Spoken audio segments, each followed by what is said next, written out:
everybody. So I'm going to talk to you about these triangles and the triangle blocks and how you can make them really easily with the Creative Grids rulers. So these are some of the blocks I've made. Behind me are some of the blocks I've made, and a lot of you might have made similar things but using, say, English paper piecing or a specialist ruler. But what I'm going to show you today is that you don't need a very specialist ruler. You can just use a Creative Grids triangle ruler for all of these different shapes. So see, these are some of the blocks. I'll talk to you about where the patterns for these are later.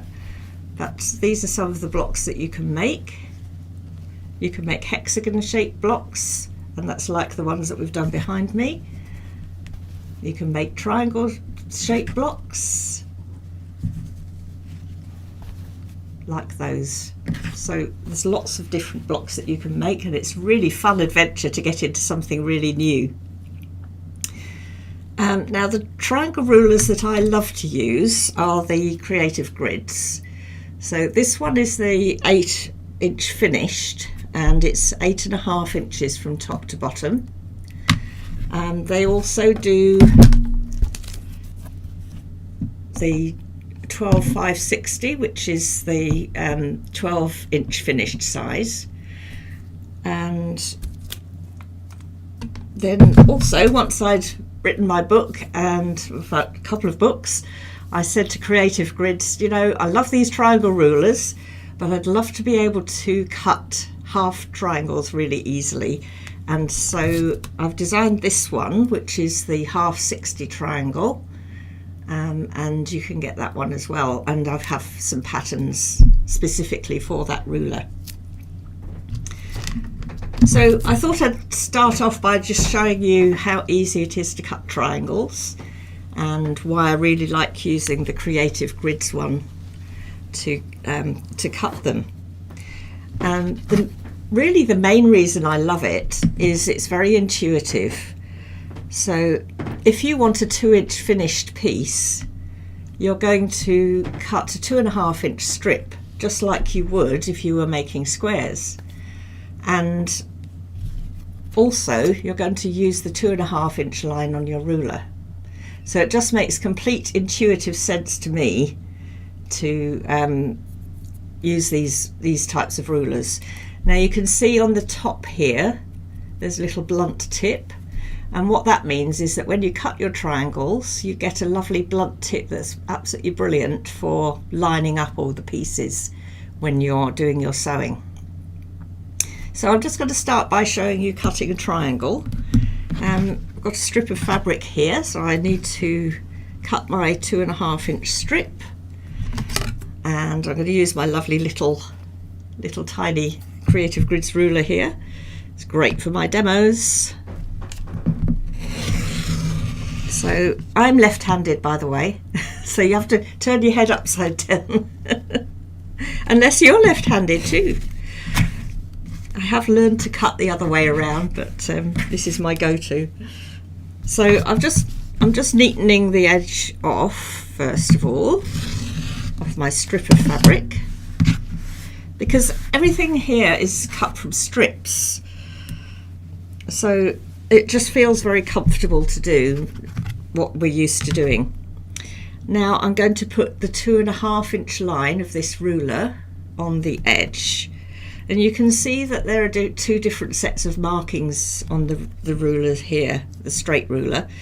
You've got these black ones here, and then you've got white ones that go in the other direction. So if you're right-handed, you can go that way and use the white markings, or you can turn the ruler around and use the black markings there. The other advantage with these rulers is they have this lovely grippy pads on the back, so it means that they don't slip all over the place. So I'm going to put my 2.5-inch line. I'm going to use the black markings. The 2.5-inch line goes on. Now I'm going to turn it around because that's the side I've already turned it around. So 2.5-inch line is going to go on the side that I just trimmed, and then I cut there,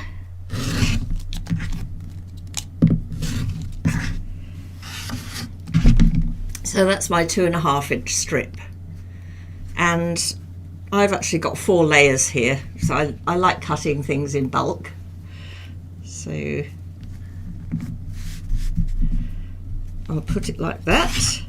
Now to cut my triangle, I've got this is my 8 inch finished, CGRT 60 is the ruler, and I'm going to place it on here.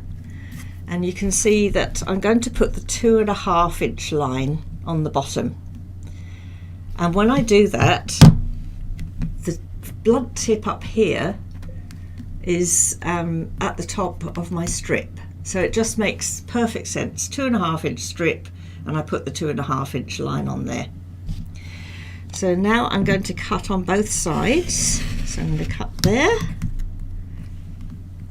And I'm going to swap hands because I'm in a cramped position, but normally I would move my body around to cut, but I don't want to cut towards my body, so I'm going to cut with my right hand here. So you make a cut on each side, and then there's my little set of triangles.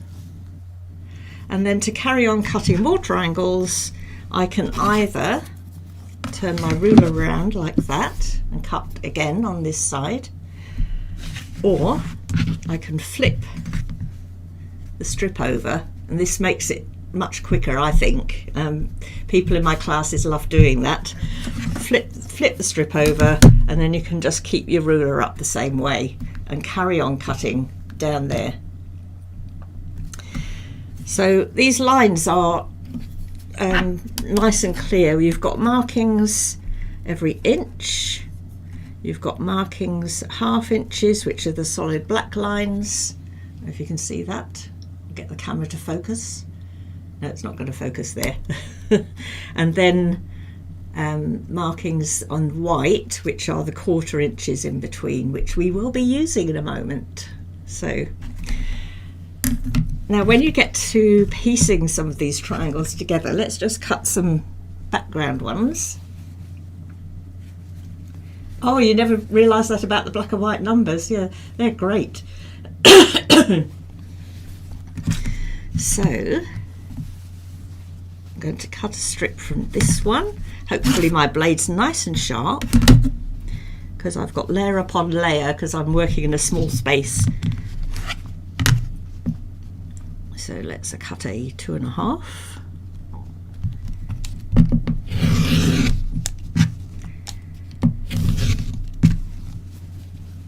And now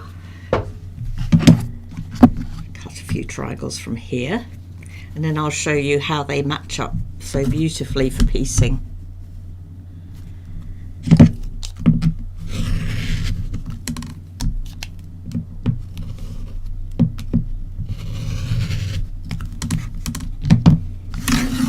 Okay, so now when you want to piece these triangles together, you can build a quilt up in rows, and this is the simplest triangle quilt, just whole triangles. And you can do, I do one with 8 inch triangles finished, which is a great thing for doing like a crib quilt. You can use all the really lovely kids fabrics and intersperse with some blenders and things. And all you have to do it is to build your quilt up in rows. So you have your triangles going in rows like this. So that's almost a row. So when you're piecing these together, you're going to place this one on top of this one. And if you can see, when I line up the triangles with each other, you can see the edges are all lined up here. In this corner here, you can see that tiny little 1/4 inch piece of blue, and if you turn it over, you can see a tiny little piece of the white with the flowers there. Where those cross over is going to be your 1/4 inch for your seam. So that's why I really love these blunt tip triangles. Make it much easier for piecing. So you're going to sew down there, and then you can build up a row for your quilt. Now, little tip on your fabric, I usually try to keep my triangles with the blunt tip at the top or the bottom, and the reason for that is that keeps your straight of grain going this way and this way, whereas if I turn it, then I've got bias going on there. So a lot of people do say, you know, what about the bias in your triangles? But if you control it like that, then I've never had a problem with it. Excuse me. Okay, so I'm going to show you on the back of one of these blocks what I do when I've sewn my pieces together. I always press my seams open. So you can see here, that's pressed open. It helps because you've often got a lot of seams interfering with each other, and I really love using this. This is the Clover Roll and Press. So you can do all that, and I have that next to me at the sewing machine, so I can press my seams open as I go, because you want to press each one open before you sew the next one. And then when I've done that, I can then press the block itself or the unit when I've actually finished the whole block. So that makes things quicker. Oh, Delia, this is filmed from New Zealand. So I'm in Masterton, New Zealand. We were up quite late actually yesterday because we were watching the Queen's funeral, and we had a Google Meet with my family in England, and it was very, very cool, but quite a late night. So okay, so the next thing I'm going to show you, you can see that if you join all these in a line, you'll say, oh great, I'll make a triangle quilt, but what am I going to do at the ends? Well, you need half triangles at the ends, and you can cut them using this ruler. But I found that when I've cut one, I'll show you what happens when you've cut one. Get my strip. So I'm going to start with a straight line. So I need to straighten up the end of my strip first.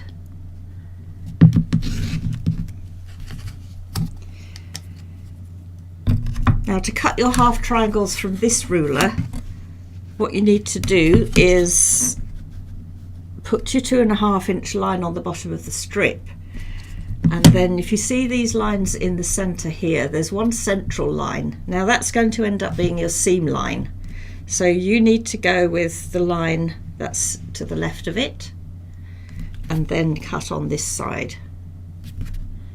I'll show you this both ways round. So that's cutting one right-handed, and then let's do one at this end. So I'm just going to straighten up.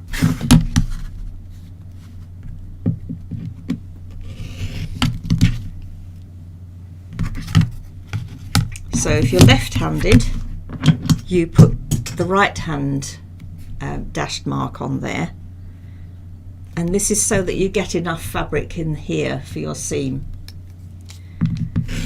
Cut it that way. So you can see it's quite chunky. Actually the top of this is slightly wider than the top of the ordinary triangles, just the way maths works out. So those then can go at the end of your strip. And guess what Sheila's done? She's dropped the things on the floor. So anyway, that's how you finish off the edge of your strip of triangles, your rows, and then of course you then can just sew your rows together, and you can play with which way round you put your triangles and colours and everything. Now, as you can see, once I've cut a half square triangle, not a half square triangle, I'm sorry, a half triangle off a strip, I'm then faced with an angled end, and I go, what am I going to do about that? So earlier I was just cutting that off and then starting again. You can try and do this. Just kind of like line that up and but you can't really use the measurements on the ruler if you do that. So this is why I created this half triangle, half 60 ruler. So this is what it looks like. And we've done a 12-inch finished version so that it's very flexible and you can use it in all sorts, particularly things like behind me where you've made all your blocks and you need setting triangles for the ends. And the advantage of this one is that when I've done this, I can use this ruler to cut the straight edge, but actually my best way to do it is to turn it like that and this, and then I can line the 2.5 inch line up on there. So I can cut right-handed like that. Let's just do that one. Then I can turn my ruler around and cut like that. So if you're left-handed, I've got this angle on here, I can line that up, put my 2.5 on the bottom, so it just matches exactly the ruler and the strip size that you've been using. Cut there, and then turn the ruler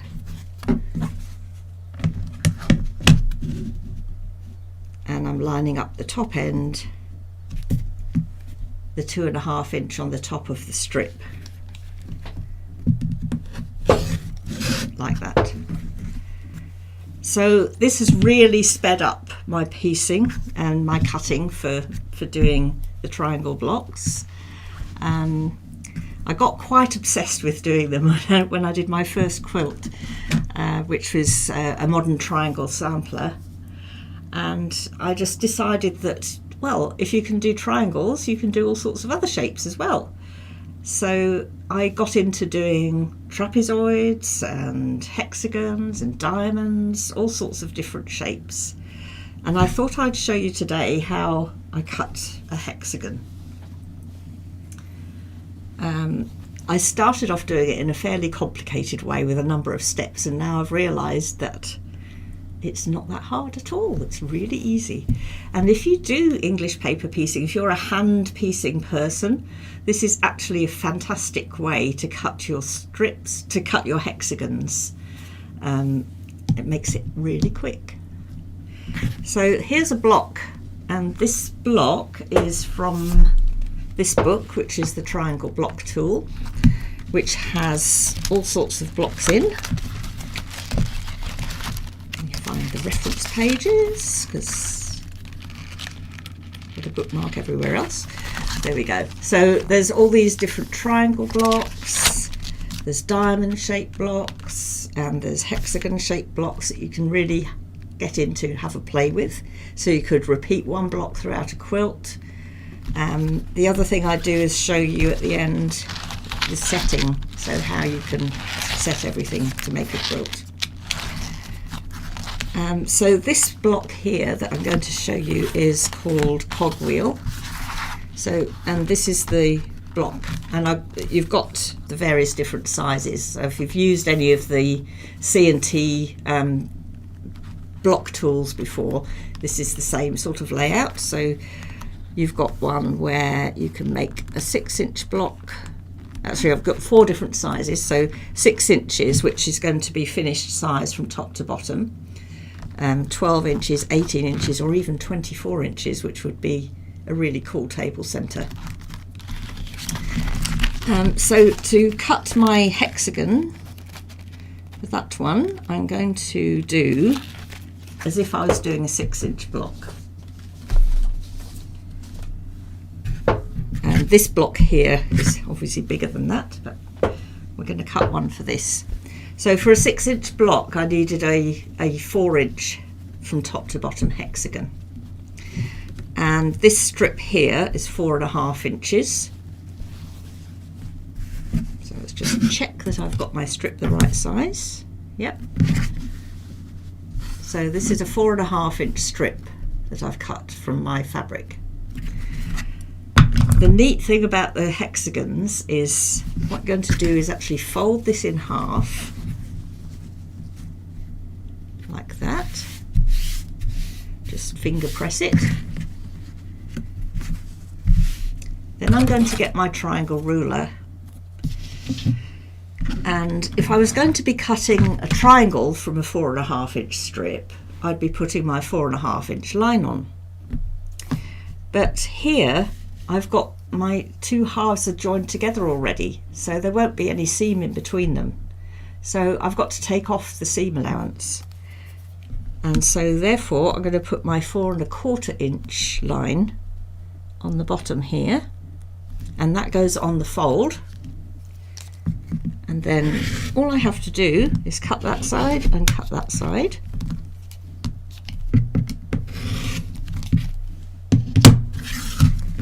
And there's my hexagon. I just love cutting these.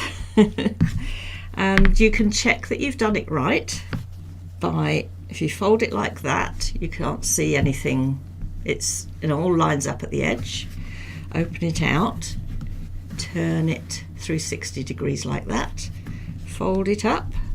Yep, can't see anything there, can't see anything there at the sides. Open it out again, turn it once more, fold it up.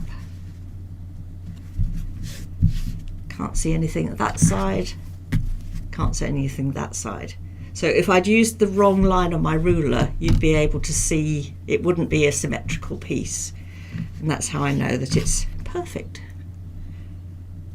I mean, you can get into fussy cutting and all sorts, and that's something that I talk about in all the books, how to fussy cut your hexagons, which is really fun.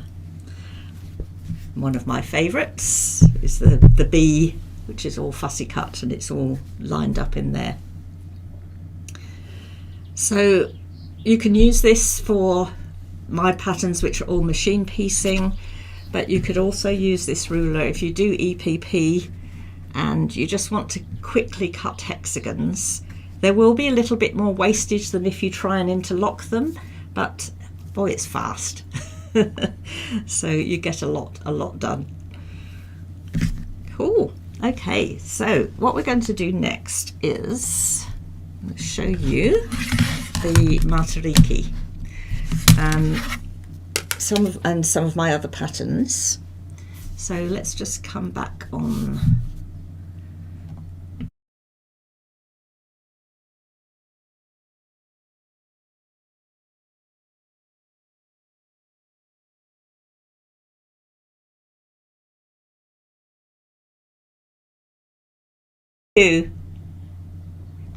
Can you hear me now? You can? Great. Okay. Something went wrong with my sound feed. So let's try and bring this back up. I'll just enlarge myself on here and then that'll be the easiest way. How about that? Can you hear me now? Great. Okay. So yeah, I'm going to talk to you a little bit about the Matariki. This is a pattern that I wrote as a block of the month. So it actually comes in 10 parts, but you can buy the whole lot together at once. And I made this quilt in 2 different colorways. One behind me on the wall, and that's using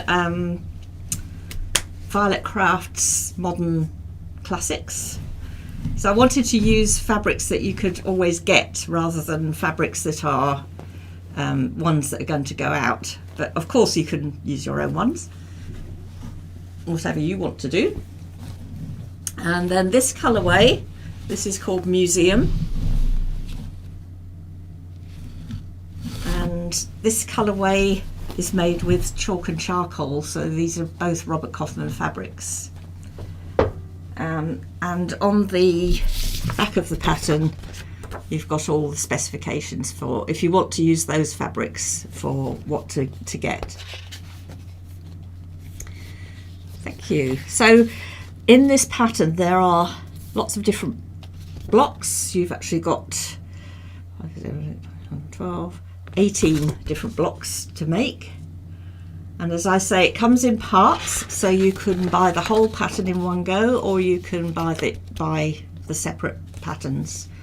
And the first one gives you all the instructions for cutting the shapes. Of course, if you've already got one of my books, you'll know how to cut them, but that will give you the instructions for that. So I think we are giving one of those away, aren't we, Tricia? The Matariki, so that's going to be one of our giveaways. Yeah, cool. So that's the Matariki. So that's probably the most complex out of the quilts that the patterns that I'm going to show you. Then